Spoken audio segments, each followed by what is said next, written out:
Ftehim li jsostni lill-familji. Kien b'dan il-mod li l-Prim Ministru Robert Abela ddeskriva l-aqwa ftehim kollettiv għas-servizz ta' childcare bl-ħlas f'pajjiżna li ġie ffirmat it-tlieta filgħodu fil-Berġa ta' Kastilja.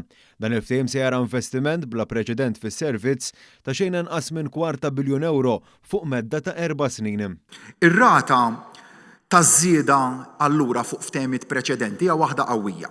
Nibdew b'rata ta' żieda ta' €3.3 miljun u nitilgħu għal żieda ta' €13.6 miljun. Jiġifieri qed inżidu iż-żieda fuq ftehimiet preċedenti biżjed minn 4 darbiet aktar meta inqabblu l-ewwel sena ta' dan il-ftehim b'saħħtu li se niffirmaw dalgħodu sal-aħħar sena ta' dan l-istess ftehim. Dr. Abela stqar kif dan is-servizz li mill-introduzzjoni tiegħu fl-2014 laqa aktar minn 40,600 tifel u tifla jista' jibqa' jingħata b'xejn lill-familji frott is-suċċess ekonomiku li qed igawdi minnu pajjiżna.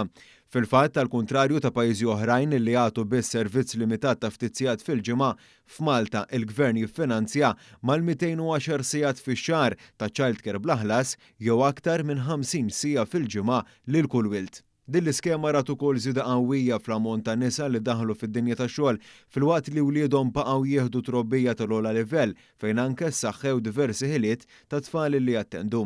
Interessanti l-fatt li dan il-ftehim se jkun qed jippremja b'mod partikolari lil dawk il-ħaddiema li jkunu jafu jitħattu bil-Malti, kif jispjega il-Ministru responsabbli mix-xogħol Byron Camilleri.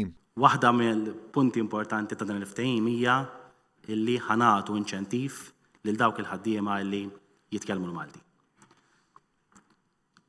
Allowance extra lil daw il-ħaddiema ta' €520 fis-sena ta' dawk illi jaħdmu fis-settur jew inkella ta' dawk illi ħajsibu fis-settur. Sabiex nkomplu nħajru persuni li jitkellmu l-Malti sabiex jew li jibqgħu f'dan is-settur jew inkella li jissieħbu f'dan is-settur.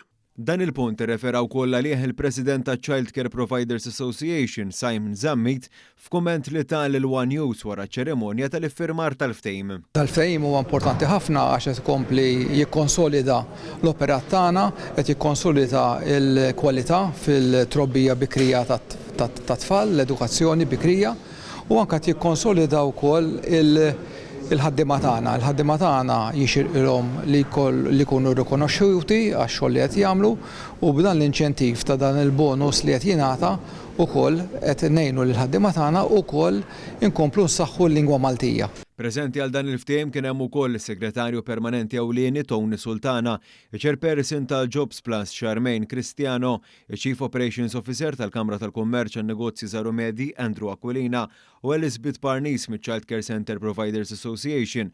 L-iffirmar sar mis-Segretarju Permanenti f'dan il-Ministeru għall-Intern is-Sigurtà u x-Xogħol Joyce Dimek, il-Kap Eżekuttiv ta' Jobs Plus Silja Falzon, il-President tal-Kamra tal-Kummerċ għan Negozji Żaru Medji Paul Abela u l-President ta' Childcare Center Providers Association Simon Zammit.